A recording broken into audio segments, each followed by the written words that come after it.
स्वागत है आपका न्यूज़ 360 में। बिहार विधानसभा चुनाव के संदर्भ में निरंतर प्रयासरत हूं कि अधिक से अधिक खबरों को समाज तक पहुंचाऊं। आज मैं मेराज अहमद सिद्दीकी चुनावी अभियान कार्यक्रम को कवरेज करने के लिए सिवान सदर विधानसभा से चुनावी मैदान में भाग आजमाने वाले प्रत्याशी अब्दुल रिजवान अंसारी से रूबरू हो रहा हूं और उनसे जानने की कोशिश करेंगे कि सदर विधानसभा चुनाव को लेकर के आम जनमानस से ये क्या अपील करना चाहेंगे। सबसे पहले मैं आपके चैनल के माध्यम से आपको और पूरे सिवान विधानसभा की जनता को धन्यवाद देता हूं कि आपने यह मौका मुझे दिया।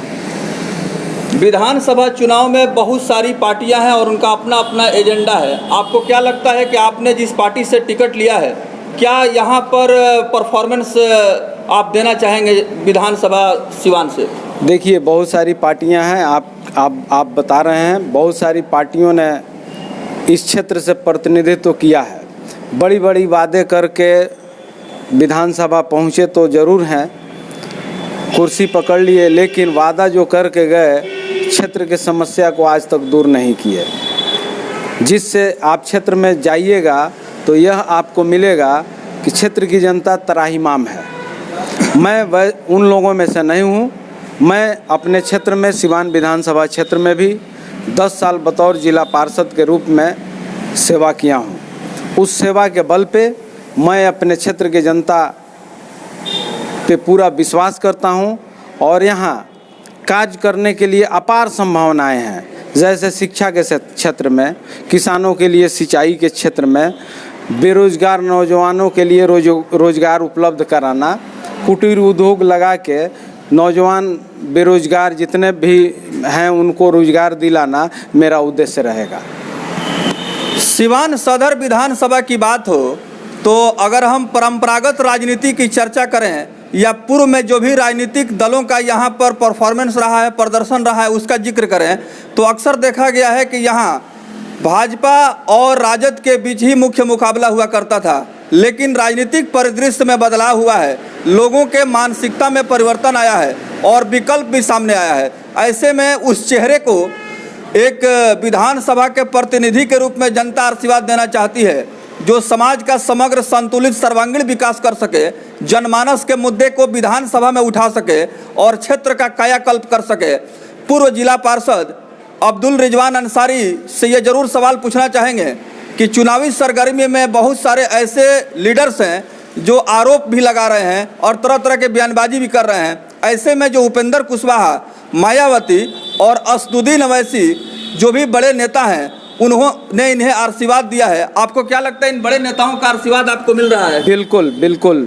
हमारे बड़े नेता उपेंद्र कुशवाहा जी, आपको मालूम होगा, शिक्षा के क्षेत्र में 25 सूत्री मांग को लेके केंद्र सरकार पे दबाव बनाए, सरकार नहीं मानी तो उन्होंने अपना मंत्री पद छोड़ दिया। ईमानदारी में उनकी कहीं बट्टा लगने वाली नहीं है।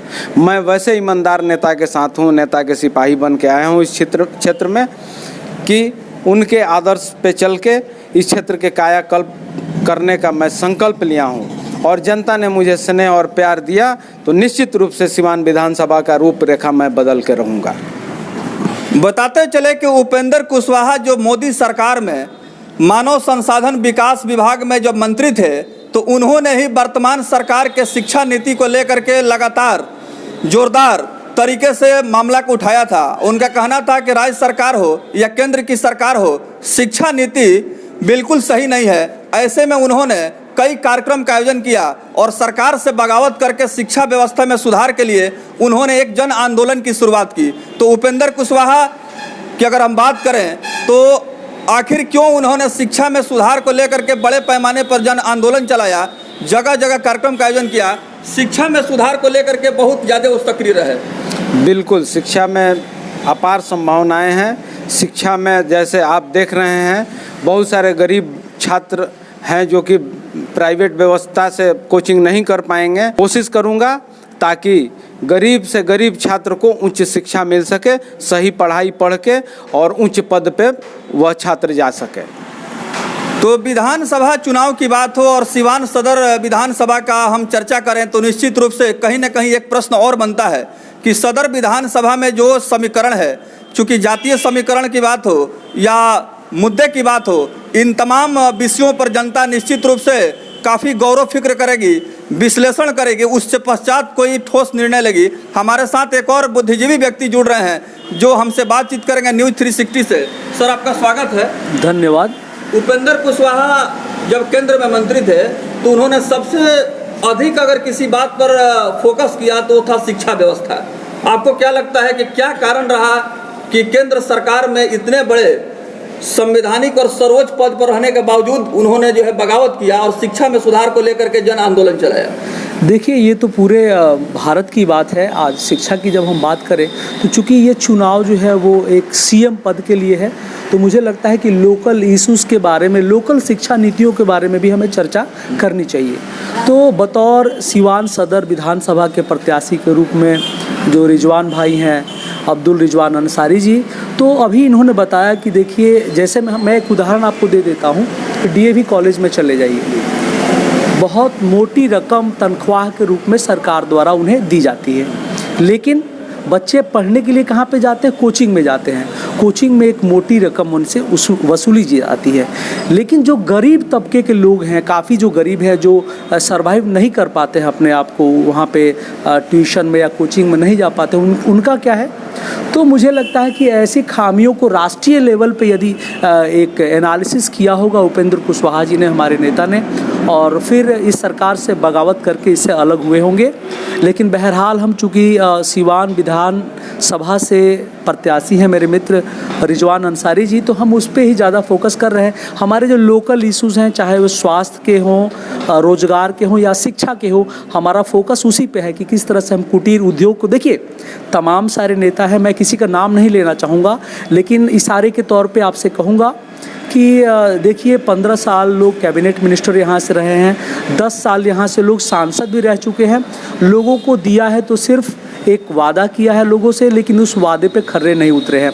अब आज हम जब लोगों के पास जाते हैं कैंपेनिंग में, तो लोग यही सवाल करते हैं हमसे कि अरे वो तो इतने साल रहे सांसद लेकिन उन्होंने कुछ नहीं किया, इतने साल कैबिनेट मिनिस्टर रहे हमारे सिवान के प्रतिनिधि, लेकिन सिवान के लिए कुछ अलग नहीं किया। बाकी रही विकास में, आप यदि रोड पीसीसी को लेते हैं तो ये तो कोई भी सरकार आएगी तो वो करेगी, लेकिन अलग इन्होंने क्या किया? सिवान को क्या इंफ्रास्ट्रक्चर दिया, क्या शिक्षा के क्षेत्र में या बेरोजगारी कम करने के लिए इन्होंने क्या किया? सिर्फ वादे। शुगर फैक्ट्री की बात की इन्होंने चीनी उसकी यहाँ जो सूता फैक्ट्री है उसकी बात की, लेकिन हुआ क्या? कुछ भी नहीं हुआ। 10 साल लोग सांसद रहे, 15 साल लोग कैबिनेट मिनिस्टर रहे, और कुछ और जो एनडीए के अलायंस के यहाँ पे जो कैंडिडेट रहे वो भी 15 साल यहाँ से विधायक रहे और मिनिस्टर भी रहे, लेकिन फिर भी वे मैदान में हैं, लोगों के पास जा रहे हैं सिर्फ झूठे वादे लेके। लेकिन हमारा जो उम्मीदवार है, कैंडिडेट है, बिल्कुल वो कुछ नया करने के लिए प्रतिबद्ध है। सारे जातीय समीकरण को धत्ता बताते हुए सिवान विधानसभा की जनता रिजवान अंसारी को चुनेगी। विकास के मुद्दे पर कुल मिलाकर के कहीं ना कहीं आम जनमानस का ध्यान केंद्रित हो रहा है। सेंटर पॉइंट डेवलपमेंट का इशू है और बहुत सारे ऐसे ज्वलंत समस्याएं हैं जो समाज के सामने है और सदर विधानसभा के जनता के सामने है। ऐसे में देखना बड़ा दिलचस्प होगा कि चुनावी इस महाकुंभ में जनता क्या इन तमाम स्थानीय मुद्दों को अपना एक आधार बनाते हुए अपने मताधिकार का प्रयोग करती है या परंपरागत जो राजनीतिक व्यवस्था है उससे कहीं ना कहीं प्रभावित होकर के फिर अपने मतदान की प्रक्रिया को पूरा करती है। लेकिन इतना जरूर है कि जिस तरह से आम जनमानस में जागरूकता आई है, लोगों के पास राजनीतिक चेतना शक्ति डेवलप हुई है, उससे कहीं ना कहीं ये कहा जा सकता है कि लोग जो है तमाम मुद्दों को देखते हुए निश्चित रूप से अपने विवेक का प्रयोग करते हुए, सद्बुद्धि का इस्तेमाल करते हुए सही उम्मीदवार के पक्ष में गोलबंद होंगे, संगठित होंगे और अपने इस लोकतंत्र की महान शक्ति से ऐसे प्रत्याशी को प्रतिनिधि के रूप में चुनेंगे जो तमाम मुद्दों को सहजता से विधानसभा में उठा सके और जन कल्याण का काम कर सके। एक बार फिर अब्दुल रिजवान अंसारी से जानेंगे, क्योंकि आपके पास राजनीतिक तजुर्बा है, जिला परिषद भी रह चुके हैं और आपका नेतृत्व जो क्षमता है वो भी काफ़ी शानदार रहा है। आप बताएं कि जो जन समर्थन या क्षेत्र में जो आप माहौल देख रहे हैं यह किस तरह का है और क्या आपको अनुभूति हो रही है? देखिए, मुझे कुछ कहना नहीं है, चूँकि आप क्षेत्र में गए होंगे। यह साबित कर दिया है कि एक प्रत्याशी को उनके पार्टी ने ही नकार दिया, इसलिए उनको टिकट लोकसभा में नहीं दी। इससे यह साबित होता है कि अपने कामों में वो ना स्थानीय जो मुद्दे हैं, लोकल जो प्रॉब्लम है, उसके विषय में हम जानना चाहेंगे। क्या सिवान विधानसभा की जनता स्थानीय मुद्दों को भी अपना एक मुद्दा बना रही है? इस विषय में क्या कुछ कह रहे हैं जो अब्दुल रिजवान अंसारी के सहयोगी हैं, शुभचिंतक हैं, समर्थक हैं, उनसे जानते हैं। देखिए सर, अभी 2 दिन पहले की घटना है और मेरे गांव की घटना है। विनय यादव नाम का एक लड़का था जो पेट्रोल पंप पे मैनेजर, बतौर मैनेजर कार्य करता था। उसके 2 छोटे छोटे बच्चे हैं और को इंसिडेंट हुआ कि उसके ऊपर घोड़पड़ास कूद गया। उसका एक्सीडेंट हुआ, उसे चोट लगा, सदर अस्पताल लाया गया और उसे तुरंत यहाँ से रेफ़र कर दिया गया गोरखपुर। वह रास्ते में उसने दम तोड़ दिया। आप मुझे बताएं, क्या आज तक यहाँ से तमाम लोग कैबिनेट मिनिस्टर रहे हैं, सांसद लोग रहे हैं, हमारी व्यवस्था क्या है सदर हॉस्पिटल में कि यहाँ पे छोटा सा भी मरीज आता है, कोई इंसिडेंट होता है तो तुरंत उसको PMCH रेफ़र कर दिया जाता है, नहीं तो गोरखपुर मेडिकल कॉलेज उसको रेफ़र कर दिया जाता है। तो मुझे लगता है कि स्वास्थ्य में भी काफ़ी संभावनाएँ हैं, सुधार किया जा सकता है, उस पर वर्कआउट किया जा सकता है। क्या ये बताइए, अच्छा इसमें हम किसी डॉक्टर को दोषी नहीं ठहराएंगे, हम सरकार को इस व्यवस्था पे उंगली उठाना चाहेंगे। जो यहाँ के जो इंफ्रास्ट्रक्चर है, स्वास्थ्य विभाग का जो इंफ्रास्ट्रक्चर है, जो सिस्टम है, उसको वो लोग चेंज नहीं कर रहे हैं। मुझे लगता है यहाँ पे लोकल लेवल पे अपार संभावनाएं हैं, जिस पे एक युवा होने के नाते, एनर्जेटिक होने के नाते, चूँकि देखिए बहुत सारे लोग हैं, सबका एज कितना है, किसी का 80+ है, किसी का 75+ है और किसी का 60+ है। तो ऐसे में जनता एक नौजवान को चुने। मैं लोगों से यह आग्रह भी करूंगा कि जनता एक एनर्जेटिक और नौजवान युवा को चुने, युवा चेहरा को चुने, जो एक नई मिसाल कायम करेगा हमारे और आपके लिए। सिवान विधानसभा चुनाव को लेकर के हम विशेष साक्षात्कार ले रहे थे। सिवान विधानसभा से भाग आजमाने वाले वह प्रत्याशी जो पूर्व जिला पार्षद रह चुके हैं, अब्दुल रिजवान अंसारी, और उनके साथ जो उनके इलेक्शन कैंपेनर हैं, जो लगातार इस कैंपेनिंग को अपने व्यक्तित्व, नेतृत्व, अनुभव से आगे बढ़ा रहे हैं। और इन्होंने साफ तौर पर कहा है कि सिवान विधानसभा का जो सूरत हाल है, ऐसी जो परिस्थितियां बन रही हैं, इन तमाम मुद्दों को देखते हुए जनता कहीं ना कहीं शिक्षा, स्वास्थ्य, रोजगार, तमाम ज्वलंत जो मुद्दे हैं उसको अपना एक आधार बनाएगी। और इस मुद्दे के आधार पर ही निश्चित रूप से इस बार बिहार विधानसभा चुनाव में अपने मताधिकार का प्रयोग करेगी। तो ये देखना होगा कि आने वाला समय क्या होता है और इस विषय में जनता क्या निर्णय लेती है। हमारे साथ एक और व्यक्ति जुड़ रहे हैं जो अब्दुल रिजवान अंसारी के समर्थक हैं। लगातार आप लोग क्षेत्र का भ्रमण कर रहे हैं। इंशाल्लाह हम लोग लगातार क्षेत्र का अपने भ्रमण में हैं और हमारे जनता, सभी जनता खुश है रिजवान भाई से, इनको इस क्षेत्र में आने से और इस सीट के पद के लिए लड़ने के लिए इनको जनता पूरे दिल से चाहती है और जनता इनके लिए पूरे खर्रा उतरेगी और रिजवान भाई उनके विश्वास पे खर्रा उतरेंगे, इसमें कोई दो राय नहीं है।